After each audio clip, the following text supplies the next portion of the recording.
The Galactic Military Institute, Quantum 9, hung in the darkness like a promise waiting to be broken. Inside, the galaxy's finest warriors trained together. But in Lecture Hall 19, Commander Juno watched from the back, armored in the certainty of impending disaster. Instructor Omari, clicking with misplaced enthusiasm, began the lesson. Combat heritage and warrior pride. It was meant to build bridges. Instead, it would excavate graves. The Cranthians roared of their 3-century conquests, of victory toasts made from enemy skulls. The Malvari showcased holographic duels. Casualty statistics recited like epic poetry. The Tenthal boasted of orbital bombardment, the gift of surgical glassing.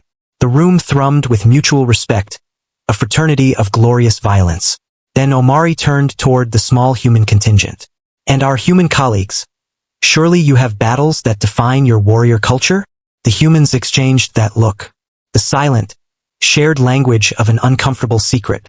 Cadet Nix offered only platitudes. Peacekeeping, piracy suppression, collaborative security. The air cooled. Anthan laughed. No war stories? Juno closed her eyes. The galaxy's warriors couldn't distinguish silence from shame. Diplomat Calanth rose, her scales shimmering with sympathetic, misguided colors. She believed she understood these sensitive mammals. Friends, she soothed. This is a safe space. No one will judge you for being less experienced in warfare. She spoke warmly of humanity's modest history, of smaller-scale conflicts.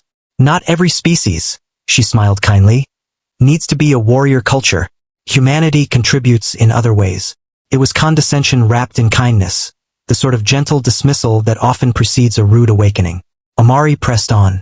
Surely one battle for inclusion. Say nothing, confirm your weakness. Say something, and unleash the other problem. Nick stiffened. We have battle records, cadet. Enough. Juno's voice cut like a blade. But the aliens insisted, citing mutual understanding. Juno stared at the ceiling. Fine, she sighed. I'll request declassification of selected records. Heavily redacted. As she left, she whispered to her cadets. Not one word. Clear. For 3 days Quantum 9 buzzed. Speculation ran wild. They lost most of their conflicts, whispered a Tenthal. They're too emotional about death, theorized a Malvari. Calanth, oblivious, congratulated Juno on her vulnerability and inspiring journey. The condescension was suffocating. The Grand Assembly Hall was packed. Calanth took the podium. However modest humanity's history might be, we celebrate their willingness to share. She beamed at the human section, who looked like they were attending their own execution.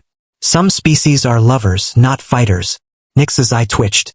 Then the data core arrived, an obsidian-class container that silenced the room.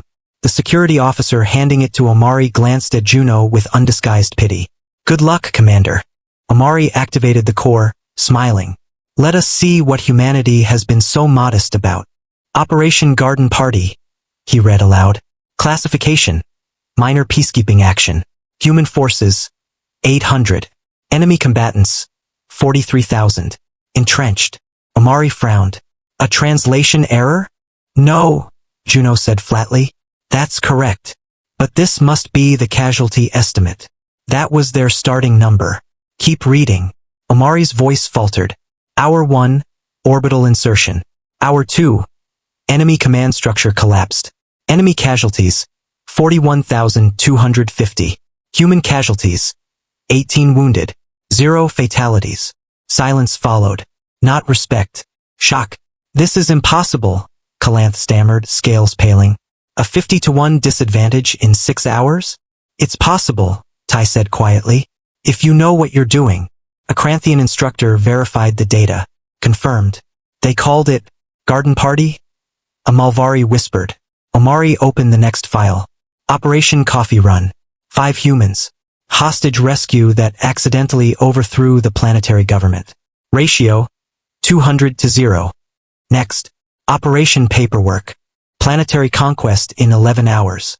Named because combat took less time than surrender documentation. Next. Operation Lunch Break. 12 human ships versus 63 pirate vessels. Duration, 42 minutes. 0 pirate survivors. Next.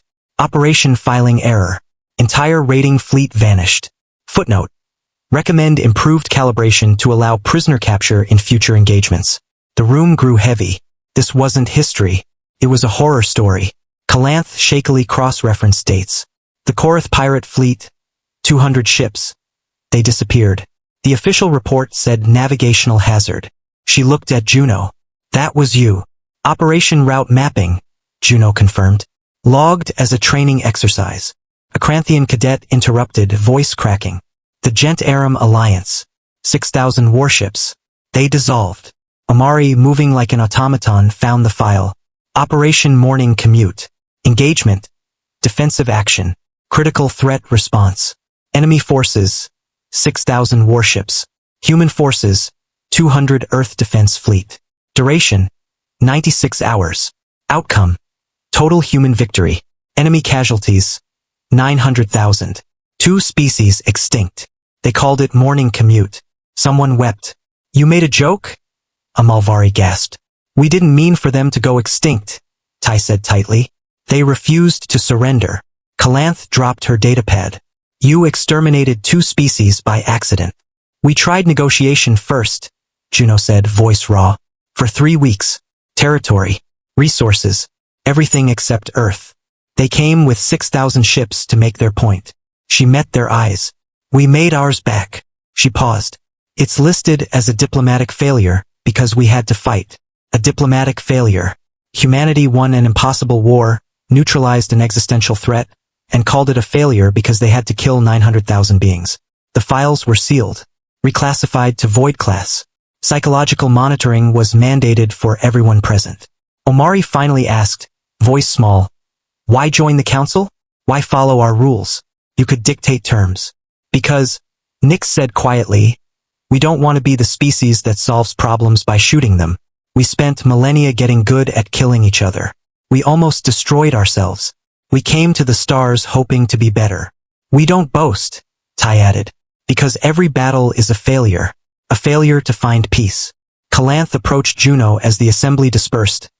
Aliens giving the humans wide, respectful, terrified berth. I owe you an apology, Calanth said. I mistook reluctance for shame. It was mercy, Juno replied softly. Later, in the lounge, Omari found her.